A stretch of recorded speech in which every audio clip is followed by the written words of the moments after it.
Mercedes Perez, how do you decide what color of eyeshadow you're going to use for the day? What website do you usually buy your makeup? Whatever eyeshadow I'm in the mood to play with, that's what I do. I don't really match my eyeshadow to my outfit, minus today. I don't know how this kind of happened. Obviously, honestly, this wasn't the first eyeshadow I did. I did a different neutral matte shadow, and then that messed up, so then I grabbed a different palette and played with this. So I usually don't match my eyeshadow to my clothes. So I just, whatever I feel like I'm into, that's what I pick, because I don't really care what people think. I want to play with my makeup, and that's what I do. In regards to where I get my makeup, I go to Sephora, Sephora.com, I order from there, I go to the store. I don't really shop at Ulta just because I don't like the return policy, but that is where I shop for my makeup. Which Sephora.com also has a Canadian website for those of you who live in Canada. Autumn Snowflake. This video is super long. Would love to hear you play piano, especially this piece Canon by Paco Bell. I think you played a little bit in your past year. This is one of my favorite music pieces. I will try to do that. I haven't played piano in a really long time, guys. And also, our piano is super out of tune. Super out of tune. It needs to be tuned. The Baby Bound. I'm still rather new to your channel, so you may have already shared this. What do you and your family do to celebrate your heritage? Nothing. I don't really know my heritage. As you guys know, I'm slowly trying to learn as much as I can about it. I've been introducing more Asian foods into the family that I've been making, that I've been learning, and I think it's been going really well. I know John's really been loving it. We don't really do much to celebrate my heritage. I know, well, when Wyatt turned 1, we did kind of like the 100-day celebration type birthday party for him, but other than that, I don't know enough to be able to celebrate it, so that's what I'm trying to work on this year, is finding that out, so I can pass it down to my kids. El Chew Toy. Left field, could you post how to dress yourself or the kids for snow, or your favorite clothing for the outdoors? We are moving from Texas to snow in Canada. Don't do it. Stay where it's warm. I've heard cotton is not a good choice for snow. Thanks in advance. I can show you guys, I mean, I don't know, it's not really winter anymore, but in regards to like snow clothes, mittens that are really nice, I would say those snow stoppers. Go to snowstoppers.com. They have great mittens for little kids and babies. Snow boots, we really like the Kamiks, K-A-M-I-K-S, for our little kids. Ava actually has a pair too. Goose down or polyester down filled coats are really nice because for little kids, especially if they're in car seats still, they mush down so they're safe for them in the car seats, but they're also very warm and insulated. Anything waterproof is really good for snow. These are our favorite snow pants. These are super expensive. I would not suggest buying them for every kid, but we bought these at REI for super cheap clearance 2 years in advance for Wyatt, but their bib overall snow pants are just the greatest for little kids because that way they don't get snow up their jacket. These are by Obermeyer, but again, these are super expensive. I wouldn't suggest buying them full price, but if you can find them at the end of a season somewhere, I would definitely do it. But other than that, I don't know. I would... layers are good. You know, if you have a, like a fleece layer as your, if you have like a t-shirt as a base, a fleece layer on top of that, and then also a really insulated, waterproof jacket on top, like that's really good. And also, of course, a really good hat. So, sorry I can't be more help than that. But yeah. Stacy Tejeda, how do you find time to get ready during the day, like makeup and hair, and how long does it take you to get ready? It does not take me 3 hours to get ready. I don't get ready every day. Saturdays I take my time because John's down here, but I don't get ready every day. If you guys follow my day in the life, like weekdays, I don't ever really wear makeup on weekdays. Unless I'm making a video, I don't wear makeup on weekdays. So I don't, and then I take showers at night. So after the kids go to bed.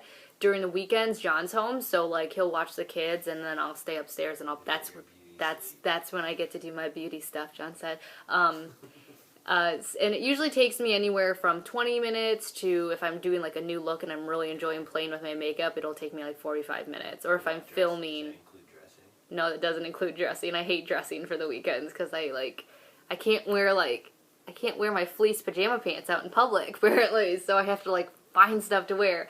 But basically, yeah, it takes me anywhere from 20 minutes to 45 minutes if I really want to look nice and everything done. And I only do that on the weekends. I don't ever do it during the weekday because it's just, there's no point. I don't go anywhere. I don't really care what I look like. And usually, 2 days out of the week I watch other people's kids as well. So I have to wake up and get the house ready for them. And so, if I were smarter and I really wanted to get myself ready during the week, I would wake up earlier and do it while John's still at home. But I would prefer more sleep than makeup on my face. Abby Choi, Che or Choi? See, it's spelled the same way as my sister's middle name, and hers is pronounced Che, so I don't know. But Abby asks, ooh, she's got a lot of questions. At what age did your kids start understanding basic commands? Go get your jacket, put on your shoes. That would be different for each kid. Ava learned really fast. She was like 11 months, was following, no, like 10 or 11 months was following direction. Wyatt was, I think, a little bit longer. He kind of took a little bit longer to do everything, though. Not because he's stupid or delayed, but just because I think boys and girls are different. Kaya, on the other hand, she started picking up early, too. I would say 10 or 11 months, but I think that's just because she had her siblings around. I've noticed that Kaya picks up a lot, and I think it's just because Wyatt, you know, is doing it, and Ava's doing it, and so she's just real quick to do anything. Like, at 12 months, when she was walking and stuff, you would say, go get your jacket, it's time to go, and she would walk over to her little child hook over there and pick up her jacket and bring it to you. So, I would say anywhere from 10 to 12 months is when my kids started doing it, but again, 10 was, like, the earliest, but Wyatt was more like 12, 13 months. 2, how much of what you say do you think Kaya understands now that she's 17 months old? She's actually almost 18 months old now that I'm making this video. She understands everything we say. When you say she understands everything. Yeah, too much. Like, well, holy cow, and she remembers everything. Like, I put cookies really high up, and she just remembers everything. Like, you say cookie, and she looks directly there. Like, and when I can't even remember where I put them sometimes. Like, she understands everything. And sometimes things that we don't even understand. Like, she just picks up on a lot. 3, do your kids ever sleep in the stroller when you're out, and have they missed naps? Do you find they get more flexible as they get older? Ooh, that's different with every kid. Yes, our kids nap in strollers. Wyatt was rare to nap in a stroller. Kaya will nap in a stroller. We skip naps constantly on the weekends just because we want to go out and do stuff. During the weekdays, though, the naps are pretty, like, on point because I like keeping them on their schedule. Kaya's actually the only one who takes naps. Wyatt was just the devil when it came to sleep in general. I can't really help you there. I think just every kid is different. Kaya's really flexible. Wyatt's not flexible at all with his sleep schedule. So, and he's never gotten better about that. So, I think it just depends on the kid. Ava would sleep anywhere. She was the best all-around sleeper, and the sun rose out of her butt. That's what I'm trying to say to you. No, she was the most flexible out of my kids, but she had to be flexible because I had shared she went to her dad's house too, every other weekend. So she had to be flexible. Wyatt was just not flexible at all. Kaya's very flexible. I don't feel like I'm making any sense anymore. 4, I know you said Wyatt has always had sleep issues, such as waking up multiple times a night. My daughter is almost 14 months old now and is the same way. How did you deal with that, and does he still wake up? He actually has gotten really good about his sleep finally after almost 4 years. John and I can honestly say that he is, like, turned over a new leaf and is doing really well. He sleeps through the night most of the nights, but sometimes he does have night terrors and wakes up for a little bit. I think that with kids who wake up, the only thing that started making Wyatt sleep through the night was honestly us ignoring him when he would wake up 6 times a night. John stopped going to him, and that's the only thing that worked. He learned how to go back to sleep. He learned that waking up and screaming wasn't going to get him anything or attention, and then sooner or later he just started sleeping through. Cry it out method is not for everybody. It is for us. It worked for all of our kids at numerous stages of their life, and it's the only thing that's gotten all of our kids to sleep through the night now. John and I can actually go to bed and not be, like, pulling out our hair because we're trying to, like, fight kids asleep. We're not waking up multiple times a night because all of our kids are waking up. So the cry it out method worked for us. It's not for everybody, though. I would suggest if you are planning on doing the cry it out method, it's easier to do sooner rather than later. 14 months is not too late to start doing that. We had to redo it with Wyatt when he was, 2? He was 2.5 to 3, still waking up, like, 4 or 5 times a night for John. Finally, we were just like, that's it, we're done. It was harder because he was older, but it still worked. So I would suggest doing it sooner rather than later if you are planning on doing that. But the only thing that worked was letting him just scream, which was really hard, but don't you think, like, he sleeps now. He's better at sleeping because he actually feels tired. Yeah. Well, yeah, that's another thing is if your kid's not getting a lot of activity throughout the day, sometimes they're just not tired. So like for Kaya, sometimes if she's not exhausted, she'll cry a little bit before she goes to sleep, and honestly, she doesn't get up and, like, shake the crib or, like, kick the crib or sit up like that. She's just laying there, just crying. It's almost like she's trying to get that extra energy out, and then she just, like, falls asleep. So maybe work playing with their kid earlier throughout the day and like running them around a park. Maybe that would help. I don't know, Consistency. but yeah. So inconsistency too is don't let them cry it out one night and then run to them the next night. So I don't feel like this is making any sense, John. 5. Did you ever share a room with any of your kids, and how old were they when they moved into their own? Was it difficult to transition them? All of my kids slept with me in my room. Ava, when I was a single mom, she slept in my bed, and I transitioned her at 6 months. She was bottle fed. I transitioned her at 6 months. It took one night of her crying it out in her crib, and she was fine. Slept, like I said, she farts rainbows. She's fine. She sleeps really well. Wyatt slept in our room for probably, the first 8 months? He was a little bit longer. He was, for at least the first 4 months, he slept in bed with me, and John basically slept down in the basement because he does travel for a living, so I wanted to make sure he could, drive without falling asleep. So he would sleep in the basement, and I was breastfeeding Wyatt, and I would just take care of him. And then when John moved back into our room, Wyatt still slept with us for quite a long time. It was probably 8 months. Everything was delayed with Wyatt. We shouldn't have kept him in our bed as long as we did. We shouldn't have kept him in our room as long as we did. We shouldn't have done a lot of things with him as long as we did, because he just was so much more difficult to transition. But we did move him into his own room, and it just was hell. I think it's just every kid's different, and I think how you handle situations affects the way that they transition as well. Because with Kaya, I learned from my mistakes, John learned from his mistakes, and we moved her into her own room probably, I think, at around 6 months. And then when she wasn't nursing as often, and then I just made her cry herself to sleep, and then we did the whole cry it out method starting at 8 to 10 months, and we were very strict about that, and now she goes down in her crib. You guys have seen in my day in the life, she just goes down for naps, happy, wakes up happy, goes down for bed happy, wakes up happy, So I think it's very difficult to transition kids the longer you keep them in your room. So I would say that the second that you feel like they are going to be okay, no, I shouldn't say that, because as a mother you feel like they should be with you all the time. The second that they hit... Using you as a way to go to sleep. Yeah, if they start using you as a way to fall asleep, like they can't fall asleep anymore without you, that's when you just need to cut it off. You need to say no more, because the longer they start relying on you, the worse it gets. I would also say that when they stop needing to nurse as much at night, that's when you should move them as well, because the whole reason I left kept our kids close to us in the beginning was because it was easier for us, or for me, to get sleep, because I could just roll over and nurse her. But around 4 or 5 months, when she started going more hours in between her nursings, that's when I moved her, because I figured, well, I can just get up and go get her.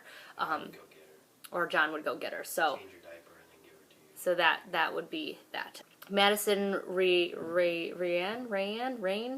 Video suggestion: more food, first time videos, like you making dinner or trying new recipes. I actually wanted to do that. So good. Love My Locks asked, how do you feel about your husband and parents and your in-laws in general? How long do you plan to be a stay-at-home mom? Do you want to go back to work? Yes, I want to go back to work. Stay-at-home mom, like I said, not until my kids are all in school, so 5 years from now. But again, I'm open to working while I'm at home. So, okay. But my in-laws, John, how do I feel about my in-laws? Love them. I love them. In your own special way. In my own special way. In their own special way. I care about my in-laws. John can say that I care about my in-laws. Has it always been easy? No. But I think that's normal, because you're just two different people. Things were really hard in the beginning of John and I's relationship with them. There were things that they didn't agree with, and when parents, you just want the best for your kids, and whether you handle that the best way possible or not is another question. But we've worked through a lot of things, and they're just his parents, and I care about them because John cares about them, and they're my kids' grandparents. But do we get along all the time? Probably not. I don't know. We don't really fight. But I don't think you have to agree with everything. I mean, I don't agree with everything with my own parents. So to answer that in the most diplomatic way possible, I care about my in-laws, and I know that they care about me, and that's all that's important. Mela Harder. Hi, Kelly. How do you deal with the marriage issues? Do you get jealous? The marriage issues? What marriage issues do we have? All of them? A plethora of them? Do you get jealous? I don't really get jealous. What do you get jealous of? I don't know. John and I think that me and John must have a foreign relationship to some people, because John and I really don't do anything apart. like minus John's big trip to Denver and like my trip out to Chicago for like a day and a half or 2 days, we really aren't apart a lot. I don't really want to be apart from him. Do you want to be apart from me? We don't really. I work a lot, and then so we spend our weekends together. But would you prefer to be away from me on weekends if you could? Prefer to be away? Yeah, for me. When the weather gets better, I want to go like do some stuff, but I don't want to prefer to be away from you. Yeah, John and I like being around each other. Like, would we prefer to be away from our kids? Heck, yes. But we don't want to be away from each other. Like, we spend, I mean, he works all day and then comes home and then it's kids. So weekends, you know, we want to be together. We want to do stuff together. And sometimes in the evenings we'll like do different things. yeah, in the evenings, like, he'll go to a separate room and, like, do something and I'll do my, you know, videos or edit or whatever. But, you know, we don't really spend a lot of time apart, so we don't really have a lot of, like, reasons to get jealous of each other. I've been jealous, like, I was jealous that he went on his trip to Denver because I would rather be in Denver than at home with the kids. But in regards to, like, jealousy, like, oh, that girl's checking you out, I'm gonna go beat her up. I don't really get that. John doesn't. Are you jealous of guys? Do you get jealous of guys? Nobody. No. Hang out with any guys. I don't really hang out with any guys. I don't. We're really respectful about like girlfriend, guy friend. Yeah, John and I don't have like. We didn't hang on to a bunch of No. friends or anything. I didn't hang on to my guy friends. John didn't hang on to his, you know, friends that were girls. And it wasn't because we told each other that we shouldn't be able to. It was just more of like we didn't. Why would we didn't? That part of our lives is over. Yeah, that part of our lives was over, and we didn't really need those people. I mean, I'll be completely honest with you, most of the guys I did hang out with were probably trying to get in my pants. I mean, not to be a big-headed way, but just that's the age that they were at, and so it's just like, there was just no point. So no, John and I don't get jealous of each other. The things that we probably get jealous about would be like, oh, you got a new phone, or, oh, you got to be away from the kids for a few hours. Like, that's the stuff that we get jealous about. And in regards to, like, marital issues, the way we deal with them is we just talk about it. We have a really big fight, and then we make up, and then that's it. That's how we deal with them. So, yeah, that was probably longer than it needed to be. Carol McClure. I'm a beginner crocheter. I'm talking the 5 days new. Oh, okay, so she's asking me how long my chains were and everything, and I feel really terrible. I have no clue. I literally made all of my scarves and stuff like that to my body. I didn't count. I didn't do any of that. What is this? So I don't know. My suggestion to you would be to just measure it around yourself or somebody who you're making it for. I'm sorry. Next time I'll try to make sure I pay attention to that. The Hybrid Mom. I've started my YouTube channel and I'd like to grow it. Any tips? How did you start your YouTube channel? I don't have much advice on this because I really don't know what to tell people. I think that what makes your YouTube channel grow is you. You have to be... I mean, you have to be something that somebody wants to watch, because if they don't want to watch you, then you're not going to get views or subscribers or whatever it is you're out there looking for. After I hit a certain amount of people, it wasn't the number that satisfied me into how I grew, it was the people that I met. Once I didn't start my YouTube channel to make money. For 2 years, I wasn't monetized. I just recently monetized. I started my YouTube channel to meet new people, to find friends, and I've now found 3 really close friends that I can call my best friends. One of them I can call my sister. Like, I started this for that, and once I reached that point where I found these relationships, I didn't really concentrate on building views and subscribers. My thing was just more of, now I'm having fun and people are appreciating what I'm doing, so I just continued to do it for that. So I would say the content that you're putting on your YouTube channel helps you grow, like make things interesting, things that people want to see, your personality. Don't be fake. People can see through you real fast.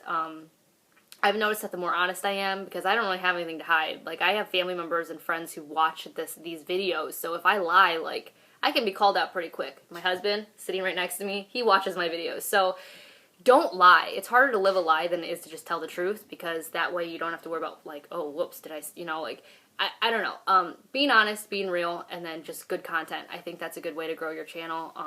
Good editing. For 4 or 5 years? What? Yeah, stick with it. Years. I've been doing this. I'm like 2.5 years now. It wasn't easy in the beginning because I'm a dime a dozen. I really am.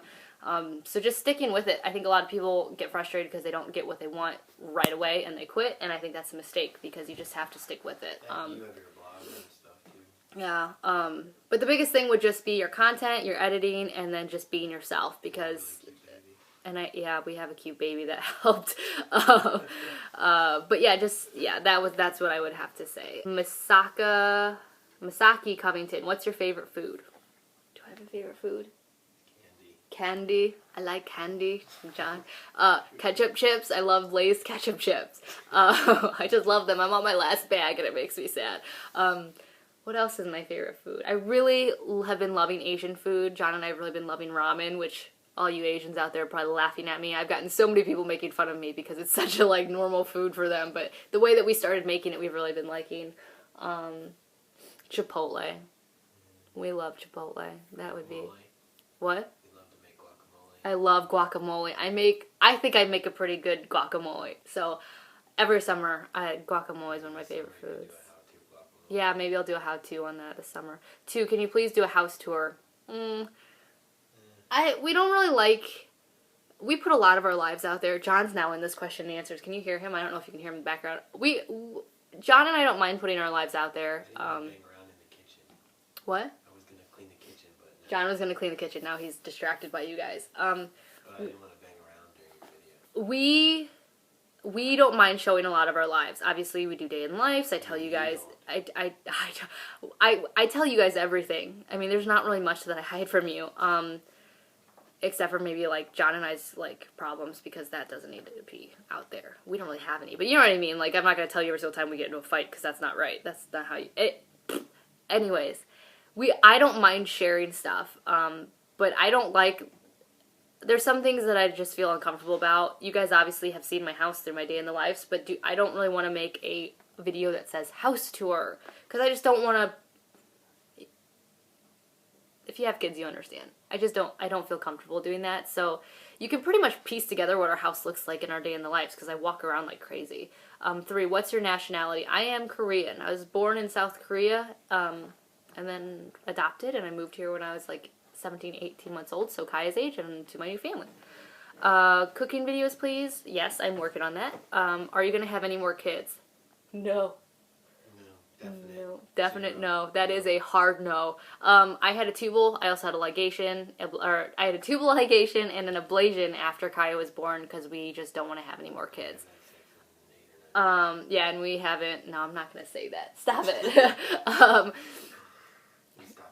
We don't want to have any more kids. We're happy with the amount that we have. I did a video on that. I'll link it up here. But no, we are not going to have any more kids. Natalie Smith. Hey, Kelly. You mentioned several times either here or in your blog about stressing the importance of Ava not becoming a teen mom. So my question is, have y'all actually had the talk? If so, how did you start?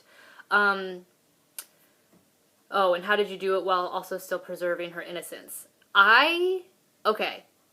Here's what I don't understand.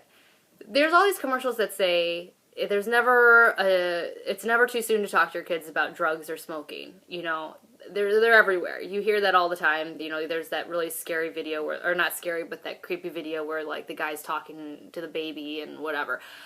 I don't understand why sex education or sex or teen pregnancy isn't part of that either, because I really don't think there's any time too soon to talk about that, because I think that people think that it's too soon and then their 13-year-old gets pregnant. That's not how it's going to be in our house. Even though my mom was an OBGYN, you know, I still got pregnant very young. I knew the sex talk, but I didn't exactly know how it all worked exactly. Like, I know it sounds really lame, but I didn't. I didn't know that there was one time of the month that you could get pregnant. I didn't know that sperm can live up into you for, you know, up to 5 days, and you can still get pregnant after you ovulate. I didn't know those things. You know, had I known those things, I probably would have treated things differently. You know, and I don't think that there's any time too soon that you can talk to your kids. The physical aspect of it, I'm going to have my mom talk to Ava about, just because she can do it better, because she is a nurse practitioner, OBGYN. In regards to teen pregnancy, I've talked to Ava about it since, gosh, I don't know, what, she was 4? I did. Not like getting pregnant, it was just more of like, I would say things like, you know what, Ava, I really want you to go to college. You know, do you see that girl right there who's, you know, doing gymnastics at like a college, whatever? Like, that could be you someday. You just have to, you know, stick with what you want, you know, your school and not get in any trouble. Like, I'd say stuff like that. I wouldn't say like, don't get pregnant. It was just more of like showing her all of the positive things in the world that she could accomplish if she's smart and responsible and doesn't, you know, get pregnant when I did. That's what I started with her. Now that she's a little bit older, I do say stuff like, do you see how stressed out mommy is? Or, this is what, I want you to have a better life. Not necessarily that I don't have a better life, but I stress to her the importance of what I want for, like, I have high hopes for her to just be able to do the things that she wants to do and not be held back, that I couldn't do. But I try to make it in a way that it doesn't sound like she's the reason why I couldn't do them, if that makes sense. I'm just very sensitive. I try to be sensitive about that. But basically, I just really try to stress to her how hard being a mother is, how tiring it is, and how much you have to give up to be a mom. And I also stress that I don't want that for her too soon. I want her to be able to go away to school and travel abroad if she wants to and have these other things first. So I started talking to her about this very early in her life because I just want her to be able to look forward to those things and know the importance of that if she does get pregnant, those things are not going to be a possibility for her. So in regards to the sex talk, that's going to be coming up soon, but my mom's going to do that, and then I will answer any questions she has completely open and honestly, because I don't think that lying to your kid about that, I don't think that's smart. I don't think it helps anybody. I think it causes more trouble than not. So there you go. In regards to preserving their innocence, like, I mean, I don't know. I don't think anything I've said to Ava has not made her uninnocent, I guess. I'm sorry, but ladies, your kids are not going to be innocent for long. They are not. Girls that I've seen walking around, they've lost their innocence way too soon already. So I think that it's more important to teach them than worry about their innocence, because I'll tell you what, there's 11, 13-year-old girls sexually active in the public schools in our area, and I just talk to them sooner rather than later, I think. Maddie's mommy, you should do the beauty regrets tag. I really like the monthly favorites video. Maybe you can do more with the whole family. What are your mommy must-haves? When did Kaya get her first tooth/teeth? Kaya got her teeth real early. Her and Wyatt and Ava all got their teeth really early. I think Kaya was probably like 5 or 6 months when she started getting her first, and now she's got all of them. I just all of a sudden got really congested. What? Yeah, now Kaya's got all of her teeth but these canine ones, but she's got all of her other teeth.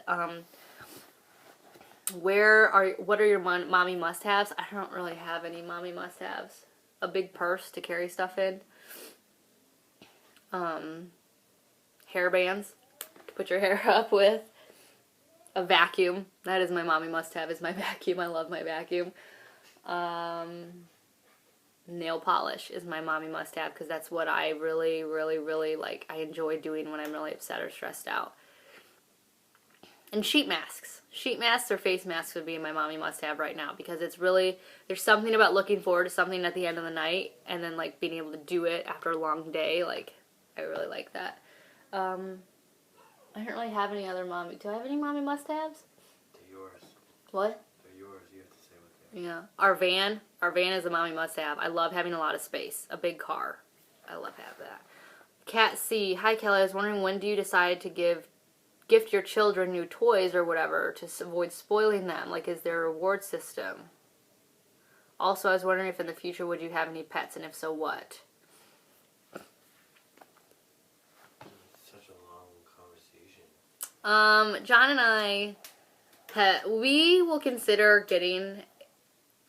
I don't like small pets. I don't like them at all. I think that, you have your kids say, oh, I really want this, I'll take care of it, and then they don't, and then you have to take care of it. There's not a single small pet in the world that I would like enough to be able to clean their cage all the time or feed them or whatever.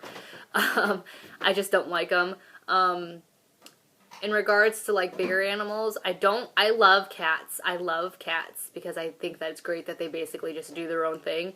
But I don't like shedding because I'm a neat freak and I don't like it all over my clothes. I don't like the fact that they piss and poop in the house, or their fur balls. So I like them, but I would never own one. And in regards to a dog, John and I would consider getting a dog if, like, when the kids are all older, like Kaya's older and can understand, like, that she needs to help walk it and stuff like that. And after we maybe get a bigger house or something. Having a dog is a huge responsibility. I don't want to be one of those people who gets a dog every year and then gives it away. I don't want to be one of those people who doesn't take care of a dog and just sticks him in the backyard. I want to be able to spend the time with a dog because I think they deserve that. So we will get a dog when all of our kids are older. We have the time to put into one because they're basically like having a toddler. My sister and her girlfriend have a dog, and they seriously, it's like having a kid for them. So I don't want to get a dog until we have the time to put into one like a baby, basically. So that's not going to be for a long time. Aaron, Amanda, 2011. What would the kids' names have been if they had turned out to be the opposite gender? This is a good question because we actually did have these names picked out. So Ava, we didn't really have any. I didn't have an opposite gender name for her because I was dead set on I was going to have a girl because heck, I was so scared to think about even having a boy as a single mother. In regards to Wyatt, if he would have been a girl, I was going to name her Adeline. I was going to name her Adeline because my grandma's name is Idella and my other grandmother's name is Arlene, and so it was a combination of Idella and Arlene, so it would have been Adeline. If Kaya would have been a boy, it was John's turn to pick the baby name, so it would have been Brecken after Breckenridge. It's a place that he likes to snowboard at, so he would have been Brecken, which I'm kind of happy that it wasn't a boy because my mom, like, everybody gave us so much crap about baby names. Like, my mom, when we were talking about baby names and that was a suggestion, she's like, oh, it sounds like you're coughing up something. And, like, other people were just like, Brecken. And I'm like, okay, like, you ruin baby names. Like, people ruin baby names. That's why we kept Kaya's baby name a secret from everybody until the day she was born. Because I just didn't want to hear people's, like, what they had to say. Like, I didn't need somebody saying, oh, that sounds like a stripper name. So, yeah. So, Wyatt would have been Adeline and Kaya would have been Brecken. So we would have had Adeline and Brecken. But instead we have Wyatt and Kaya and Ava. So, yeah. Joanne Sanchez, you're super gorgeous. My question, that's really nice of you. My question is, what nationality are you because you're so gorgeous? You sort of resemble the girl from TV shows Grey's Anatomy. I think her name is Sandra Oh. My second question is, are you teaching your baby daughter baby signing? Thank you. That was really nice of you. Like I said, I am Korean. I don't know if Sandra Oh is Korean, but I have had a lot of people tell me that I look like Sandra Oh. But the funny thing is my sister actually looks more like her than I do. And yes, we did teach Kaya baby signing. I'll leave that link up here in the video. And I'll leave all the links of those videos underneath here as well. But she does sign, yes. Now my video suggestion would be maybe a couples tag. We have done that already. A couple challenge to see you and John do challenges.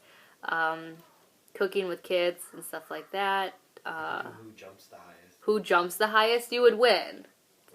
Kelly can't jump. Oh, I would win. No. Yeah, I run faster than you. No, you can't. Yeah, I can. No, you can't. Yeah, I can. No way. Yes, I can. How are you faster than me? Because I'm shorter, I played soccer, and I have 2 working knees. That knee works. Yeah. And I'm a good 100 pounds lighter than you. Love you guys, Joanna of West Sacramento. So that is the last question. I think I can, after I edit this, I can get this under 40 minutes. Thank you guys all for your questions. I hope that answered them. If not, I'm sorry. I'm just terrible at answering questions. I don't even know why I made this video. Yeah, if you have any more questions, you can always ask me on my Facebook fan page. That is the easiest way of asking me, is leaving a comment on the page, because answering emails and comments on YouTube are not as easy as the Facebook fan page. So I will talk to you guys all in my next video. Bye!